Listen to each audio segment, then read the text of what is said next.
আসসালামু আলাইকুম এভরিওয়ান, কেমন আছেন সবাই? আশা করছি সবাই অনেক ভালো আছেন। তো ওয়েলকাম জানাচ্ছি আমার আরেকটা লং ব্লগ বলতে আসলে অনেক দিন হয়েছে লং ভিডিও আপলোড করা হয় না। তো আসলে অনেক ভিডিওই আছে, বাট এডিট করে যে সময় করে সেগুলো আপলোড করব ওই সময়টা হয়ে উঠছে না। অনেক ব্যস্ত একটা সময়, যেহেতু এখনও গ্রামের বাড়িতেই আছি আসলে। তো সবার বাড়িতে গিয়ে অনেক রিলেটিভ, যেহেতু সবার বাড়িতে একটু ঘোরাফেরা প্লাস শ্বশুর বাড়ি বাবার বাড়ি, মানে এখনও ঘোরাফেরার মধ্যেই আছি। আসলে বাচ্চা কাচ্চা যতদিন স্কুলে না যায় ততদিনই আসলে লাইফটা মজার। স্কুলে গেলে তোরা স্কুলে গিয়ে যাওয়া মানে মাকেও সেই সাথে স্কুলে নতুন করে ভর্তি হওয়া। এখন পর্যন্ত আসলে যা দেখছি আর কি সবার বাচ্চা কাচ্চা নিয়ে, যেমন আমার যাদের বাচ্চাদের স্কুল খোলা হয়ে গিয়েছে তো ওনারা সবাই চলে গিয়েছে, একমাত্র আমি এখনও বাচ্চা কাচ্চা নিয়ে এখনও আছি। যেহেতু আমার বাচ্চা কাচ্চার এখন স্কুলটা শুরু হয় নাই, তো এখন একটা শান্তির সময়। সবার মুখে আসলে সবাই যা বলে আর কি, এই সময়টা আসলে শান্তির সময়। বাচ্চা কাচ্চা স্কুলে দিয়ে ফেললে আসলে ওইভাবে বেড়ানো বা সময় করে ওই কাজগুলো করে হয়ে ওঠা না। তো এই তো কথা বলতে বলতে মেট্রো রেল চলে আসলো। আসলে মেয়েদের বিয়ের আগের জীবন অন্যরকম আর বিয়ের পরের জীবন অন্যরকম।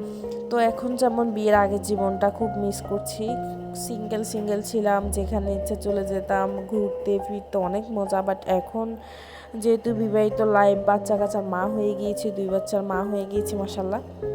তো আসলে 2 বাচ্চাকে নিয়ে ঘোরাফেরার কথা মাথায় আসলেই তো অন্যরকম একটা ভীষণ টেনশন। আগে ছিল অন্যরকম লাইফ, সাজুগুজু বা কোন ফ্যাশনেবল কোন জিনিস পরবো, কি পরবো, ঘুরতে যাওয়ার কথা মনে হলেই তো রাত ভর এইসব টেনশন, এইসব চিন্তা বা কি একটা খুশি আনন্দ। বাট এখন যদি ঘুরতে যাওয়ার কথা বা কোথাও বের হওয়ার কথা মনে হয়, তো বাচ্চা কাচ্চার ডাইপার, খাওয়া দাওয়া কি যে একটা ঝামেলা। এই তো কথা বলতে বলতে আসলে আমরা প্রায় কাছাকাছি চলেই আসলাম। আর হচ্ছে মেট্রো রেল থেকে ঢাকা শহরের ভিউটা এত সুন্দর লাগে, এত জোস, মানে আমার কাছে তো মনে হয় একটা বিদেশ ফিল আসে, জানি না কার কাছে কেমন মনে হয়। আমার কাছে একদম অন্যরকম। ঢাকা শহরে আসলে রাস্তার জ্যাম জট ধুলাবালি মানুষজন ছাড়িয়ে যখন যে মেট্রো রেলে করে যায় না, আমার কাছে এই ব্যাপারটা খুব দারুণ এনজয় করে, আমি খুব ভালো লাগে আমার কাছে। যা বললাম না, ওই যে বিদেশ একটা ফিল আসে। তো আচ্ছা, এই যে বিদেশে ছেড়ে আমরা এখন চলে আসলাম হচ্ছে বসুন্ধরায়।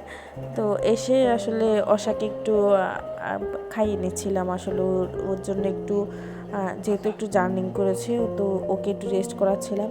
আর এই তো তারপর চলে আসলাম হচ্ছে জেন্টস কালেকশন দেখার জন্য। আমি আমার ভাইয়াদের জন্য ফার্স্টে কিছু পাঞ্জাবি দেখছিলাম। তো অনেক ঘোরার পর 2টা পাঞ্জাবি চয়েস করলাম, 2টা পাঞ্জাবি নিলাম। আমার কাছে আসলে এবার পাঞ্জাবি কালেকশনগুলো তেমন একটা ইউনিক লাগে নাই, মনে হয়েছে সব আগেরই কালেকশন। তো এই তো হালকা পাতলা কিছু কেনাকাটা শেষ করে চলে আসলাম হচ্ছে মহিলাদের জন্য কিছু কেনাকাটা করার জন্য। তো এবার রমাদান প্লাস ঈদের জন্য দেখলাম শপিং মলগুলো বেশ দারুণ আয়োজন ছিল, বেশ সুন্দর করে ওরা সাজাইছি। আর এই তো এখানে একটা বারবি গাউন, কার কার লাগবে বলেন, আমার তো এটা বেশ দারুণ লাগছে। আর সব কিছু শেষ করে এই তো আমার ফাইনাল কেনাকাটা ছিল। আসলে সব কিছু ক্যাপচার করা হয় না, বাচ্চা নিয়ে একটু বুঝে নিতে ঝামেলা। আর এই ছিল